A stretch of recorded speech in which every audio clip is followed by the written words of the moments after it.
Welcome back to my channel, everybody. As you can tell from the title, today we will be talking about 5 resources that I have used in my writing journey that I hope will be useful to you guys.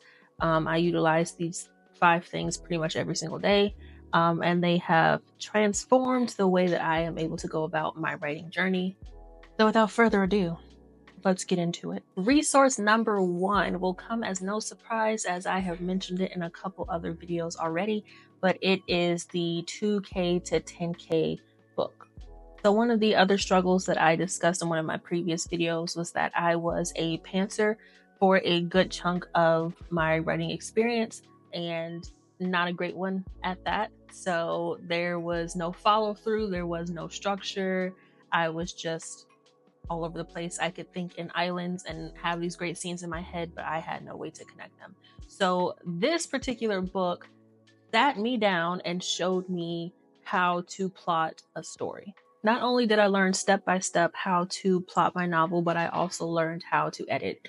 And as you guys know by now, I am not in my editing phase. I am in my first draft of my first novel phase. So I've not gotten there yet, but it is because of the techniques that I learned from this book that I'm confident I'll know how to go through the editing stages without getting stuck in a loop, which I have done before. So if you are someone like me that has struggled with outlining or structuring your stories and not just thinking of a great scene in particular, then I really think that this book will be quite useful to you. Even if you are a full plotter and you're used to outlining, maybe this will give you a different perspective with how to outline, or a different way to outline. But it was super useful to me. Resource number 2 is Scrivener. So yes, my second resource is a writing software. So for me, I utilize mostly Word doc when I would write my story beforehand. And that was not great for me, being a new writer that had disciplinary issues, as we previously discussed. So I needed something that was more structured, something that wasn't just a blank page to fill. So for me in particular, and maybe a lot of other new writers out there, I did not know there was a such thing as writing software out there, but I kind of automatically used Word doc, because what else are you gonna type your documents in, notes and stuff like that. But when I found out about this existence, I tried it out and I said, it's only a one-time fee of $50. It's not much to lose. Let me just see what this is all about. It changed my life. I know that may sound a little bit dramatic, but it did.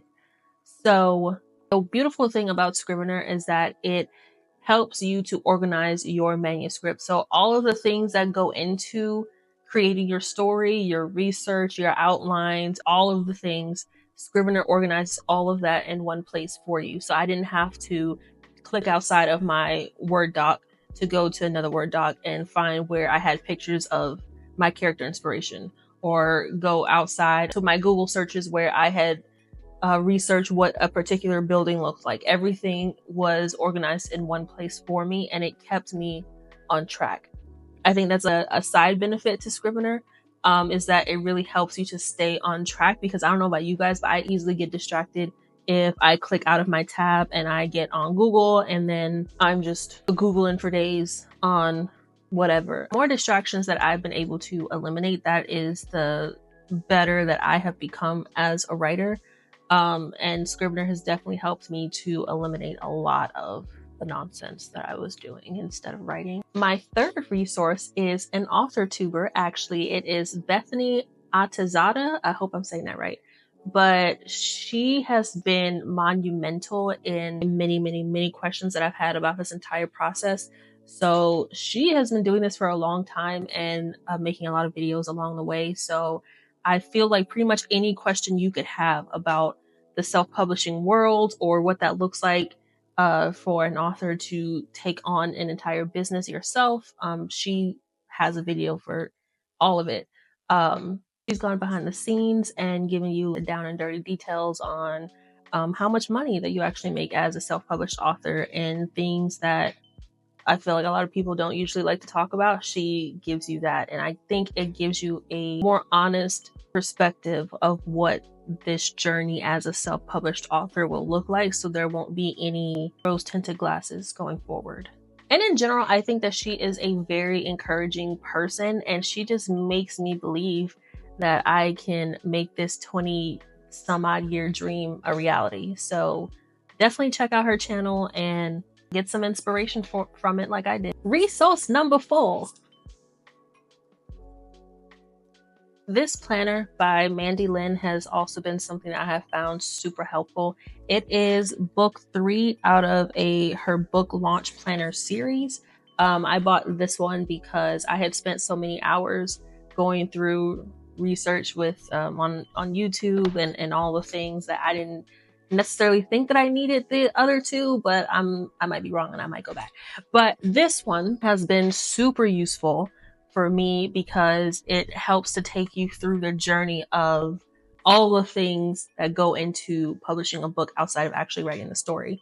So from what I've gathered, a lot of new writers go wrong where they only consider the story, making a story, which is a huge factor. That's your bread and butter. That's your meat and potatoes right there. So it's understandable.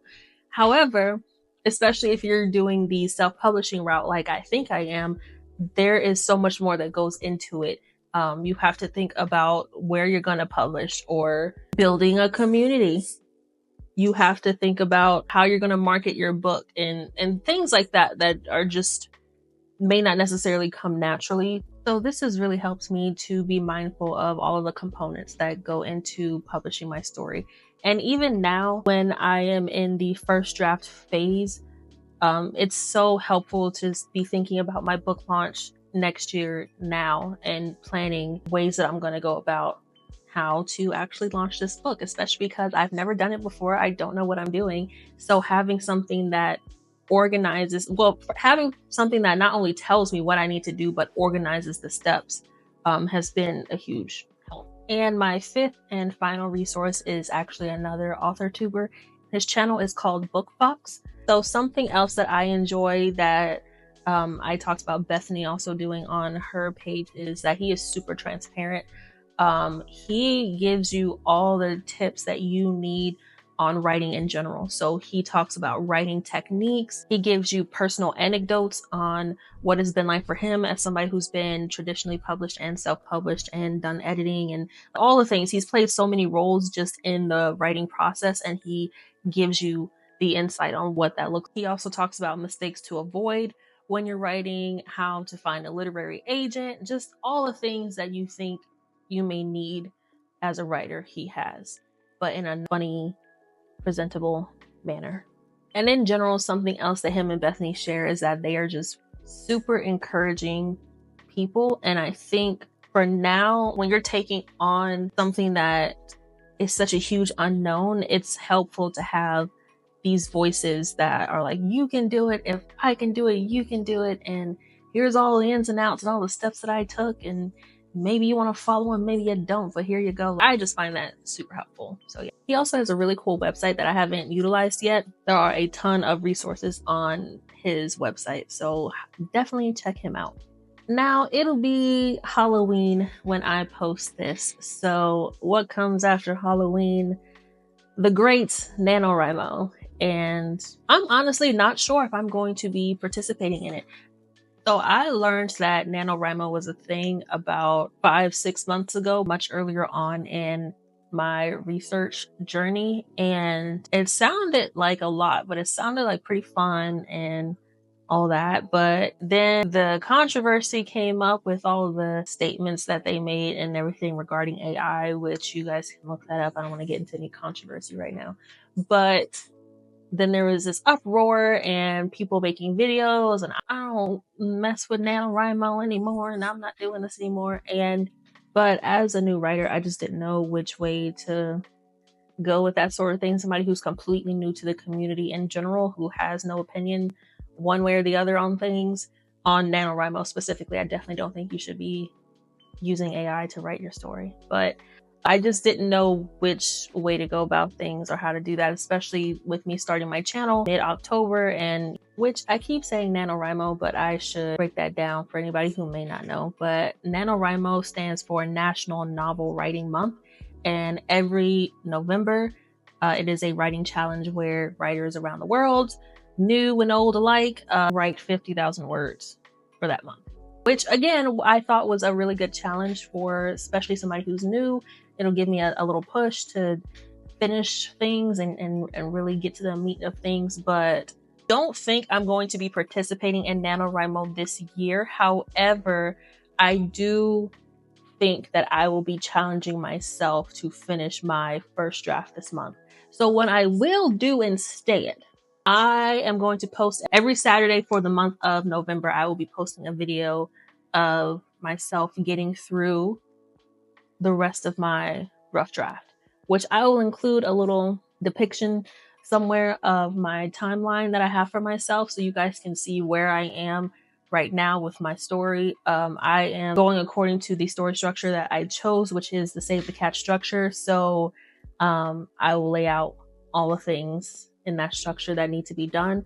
But I think personally for myself, as somebody who is new to the community, that doesn't really know, I don't really have a foot to stand on in this fight. Don't think I'll be participating in the challenge, but I will be pushing myself to finish my first draft in the month of November.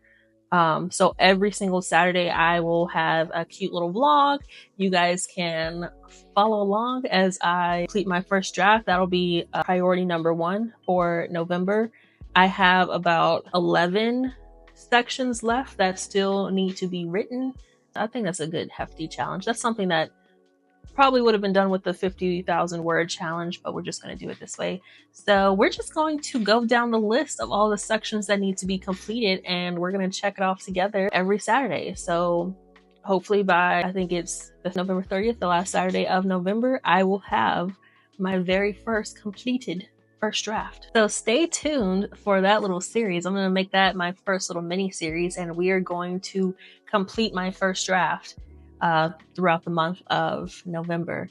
I'm super excited. I don't know about you guys, but I am super excited because I have never completed a first draft before in my life.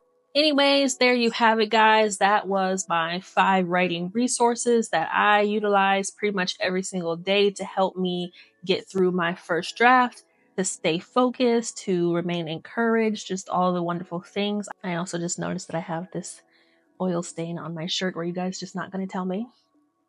You're just gonna let me sit here and do this video and not tell me? Anyways, thanks for tuning in for yet another video, and I hope that you catch me later on my next one where I will be doing my first ever Write With Me vlog. See you guys next time.